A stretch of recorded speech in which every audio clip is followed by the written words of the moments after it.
किसी गांव में रहने वाला एक किसान अपने जीवन में चल रहे तनाव व दुखों से बहुत दुखी था। किसी ने उसे बताया कि आप अपने दुखों के समाधान के लिए महात्मा बुद्ध के शरण में चले जाएं। वह महान आत्मा अवश्य आपकी सहायता करके आपके दुखों को दूर कर देंगे। यह सुनकर वह किसान अगले दिन महात्मा बुद्ध के पास चला गया।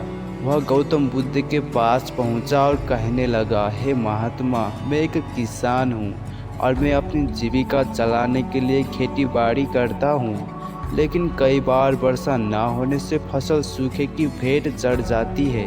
किसान ने आगे कहा कि मैं एक विवाहित पुरुष हूँ, मेरी पत्नी मेरा ख्याल रखती है और मैं उससे बहुत प्रेम करता हूँ, लेकिन कभी कभी वह मुझे परेशान करती है, जिससे मुझे लगता है कि मैं उससे अब ऊब चुका हूँ और वह मेरे जीवन में ना होती तो कितना अच्छा होता।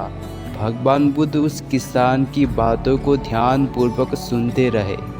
किसान ने आगे बताया कि मेरे बच्चे भी हैं और वह बहुत अच्छे हैं, लेकिन कभी कभी जब वह मेरा कहना नहीं मानते तो उस समय मुझे क्रोध आता है और सोचने लग जाता हूँ कि जैसे यह मेरे बच्चे ही ना हो। किसान लगातार अपने दुखों को बुद्ध से बताता गया, लेकिन महात्मा बुद्ध ने बीच में एक शब्द भी नहीं बोला।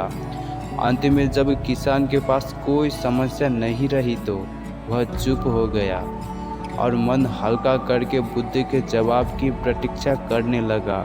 लेकिन महात्मा बुद्ध चुपचाप रहे और किसान अब बस उनके जवाब का इंतजार कर रहा था। अंत में जब किसान का सब्र फूटा तो ऊंची आवाज में उसने भगवान बुद्ध से कहा, क्या आप मेरी समस्याओं का समाधान नहीं करेंगे? बुद्ध मुस्कुराए और बोले, मैं तुम्हारी किसी भी प्रकार की कोई सहायता नहीं कर सकता। किसान को यह सुनकर तो कुछ देर खुद को कानों पर यकीन नहीं हुआ। ये आप क्या कह रहे हैं? लोगों ने कहा कि आप सभी के दुखों का समाधान करते हैं, तो क्या आप मेरे दुखों का निवारण नहीं करेंगे? बुद्ध मुस्कुराए और बोले, बुद्ध ने कहा, सभी के जीवन में कठिनाइयाँ होती है, तुम्हारे जीवन में ऐसी कोई कठिनाइयाँ नहीं है जिनका मैं समाधान करूं। यह कठिनाइयाँ तो सभी के जीवन में आती है, यह तो विधि का विधान है। कभी मनुष्य सुखी होता है तो कभी दुखी, कभी उससे पराये अपने लगते हैं तो कभी वह अपने को पराया समझने लग जाता है। यह जीवन चक्र है जिससे कोई नहीं निकल सकता। सिर्फ तुम्हारा ही नहीं, सभी लोगों का जीवन समस्याओं से ग्रसित है, जिस कारण मैं इन समस्याओं का समाधान नहीं कर सकता।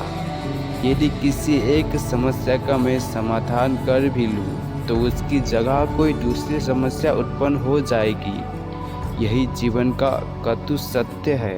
किसान यह सुनकर क्रोधित हो गया और कहने लगा कि सब लोग कहते हैं कि आप महात्मा हो। मैं आपके पास एक आस लेकर आया कि आप मेरी सहायता जरूर करेंगे, लेकिन आप जब समाधान नहीं कर सके तो मेरा यहाँ आना व्यर्थ हुआ। इसका अर्थ यह है कि लोग झूठ बोलते हैं, मुझे आपके पास आना ही नहीं चाहिए था। इतना कहकर किसान वहाँ से जाने लगा। तभी बुद्ध ने कहा, मैं तुम्हारी इन समस्याओं का तो नहीं, लेकिन एक दूसरी समस्या का समाधान अवश्य कर सकता हूँ। किसान आश्चर्यचकित रह गया और कहने लगा कि मेरी इन समस्याओं के अलावा दूसरी समस्या भला क्या हो सकती है? बुद्ध मुस्कुराए और बोले कि वह समस्या यह है कि तुम नहीं चाहते कि तुम्हारे जीवन में कोई समस्या हो।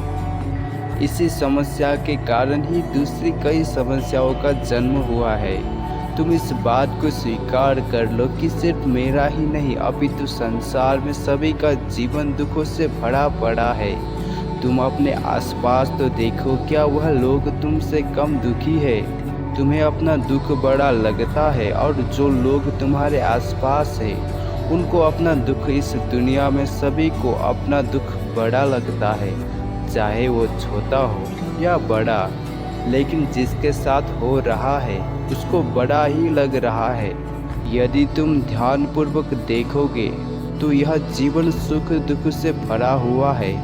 इसको तुम कभी नहीं बदल सकते हो, लेकिन तुम सुख दुख से अवश्य ऊपर उठ सकते हो। यह तुम्हारे लिए संभव है। सुख दुख को हम आने से रोक नहीं सकते हैं, लेकिन सुख और दुख का हम पर कोई प्रभाव ना पड़े ऐसी व्यवस्था हम कर सकते हैं। सुख दुख के आने से हमें विचलित नहीं होना है, बल्कि धैर्य से सामना करना है। इतना कहकर किसान बुद्ध के चरणों में गिर पड़ा।